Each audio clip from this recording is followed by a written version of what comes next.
ರಂಜಿತಾ ಅಂತ ಹೇಳ್ಬಿಟ್ಟು ನಾನು ಬಂದು ಈ ದೇವಸ್ಥಾನಕ್ಕೆ ಸುಮಾರು 8 ವಾರದಿಂದ ಬರ್ತಾ ಇದ್ದೀನಿ. ಇದು ನನ್ನ 9ನೇ ವಾರ ಇಲ್ಲಿಗೆ ಬಂದಿರೋದು. ಸೊ ಯೂಶಲಿ ನಾನು ದೇವರು ಪೂಜೆ ಅದೆಲ್ಲ ಅಷ್ಟು ನಂಬ್ತಾನೆ ಇರಲಿಲ್ಲ. ದೇವಸ್ಥಾನಕ್ಕೆ ಹೋಗ್ಬೇಕು, ಕೈ ಮುಗಿಬೇಕು, ಮಂಗಳಾರತಿ ತಗೋಬೇಕು, ಬರ್ತಾ ಇರಬೇಕು, ಆ ಥರ ಕೈಂಡ್ ಆಫ್ ಪರ್ಸನ್ ನಾನು. ದೇವಸ್ಥಾನದಲ್ಲಿ ಇದೇ ನನ್ನ ಲೈಫಲ್ಲಿ ಫಸ್ಟ್ ಟೈಮ್ ಇಷ್ಟು ಟೈಮ್ ಅಂತ ಸ್ಪೆಂಡ್ ಮಾಡ್ತಾ ಇರೋದು ಇಲ್ಲಿ. ಸೊ ಇಲ್ಲಿಗೆ ಬಂದಾದ್ಮೇಲೆ ಆ್ಯಕ್ಚುಲಿ ನಮ್ಮ ಅಕ್ಕ ಒಬ್ಬರಿಂದ ಗೊತ್ತಾಯ್ತು ಇಲ್ಲಿ ದೇವಸ್ಥಾನ ಇದೆ ಹೋಗಬೇಕು ಅಂತ ಹೇಳ್ಬಿಟ್ಟು. ಸೊ ಇಲ್ಲಿಗೆ ಬಂದಾದ್ಮೇಲೆ ಫುಲ್ಲು ಶಾಕ್ ಆಯಿತು. ನೋಡಿದ್ರೆ ಎಲ್ಲಿ ನೋಡಿದ್ರು ಅಷ್ಟು ಜನ ಬಂದು ಕಾಯಿ ತಗೊಳ್ಳೋದು, ಕಟ್ಟೋದು. ಇನಿಷಿಯಲಿ ನನಗೂ ಒಂದು ಅನಿಸ್ತು, ಏನಪ್ಪ ಇವ್ರು ದುಡ್ಗೋಸ್ಕರ ಇಷ್ಟೊಂದೆಲ್ಲ ಮಾಡ್ತಾ ಇದ್ದಾರೆ ಅಂತ ಹೇಳ್ಬಿಟ್ಟು.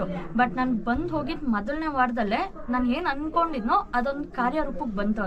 ಅದು ಇದುವರೆಗೂ ನನ್ನ ಮನಸ್ಸಲ್ಲೇ ಇದೆ, ಇನ್ನು ಫುಲ್ ಆಗಿಲ್ಲ ಅದು. ಬಟ್ ನಾನು ಏನು ಅನ್ಕೊಳ್ತೀನಿ ಅದು ಒಂದು ಸ್ಟೆಪ್ ಮುಂದೆ ತಗೊಳ್ತು. ಇಷ್ಟು ವರ್ಷಗಳು ಬೇಕಾಗಿತ್ತು ನಾನು ಅದು ಏನು ಅನ್ಕೊಂಡಿದ್ನೋ ಅದು ಒಂದು ಹೆಜ್ಜೆ ಮುಂದೆ ಬರೋದಕ್ಕೆ. ಬಟ್ ಇಲ್ಲಿ ಬಂದು ಹೋಗಿದ್ದು ಮೊದಲನೇ ವಾರದಲ್ಲೇ ನಾನು ಏನು ಅನ್ಕೊಂಡಿದ್ನೋ ಅದು ನನಗೆ ಕಾರ್ಯ ಸಿದ್ಧಿ ರೂಪದಲ್ಲಿ ಫಸ್ಟ್ ಸ್ಟೆಪ್ ತಗೊಳ್ತು. ಇವಾಗಲೂ ರಾಯರನ್ನ ನಂಬ್ತೀನಿ.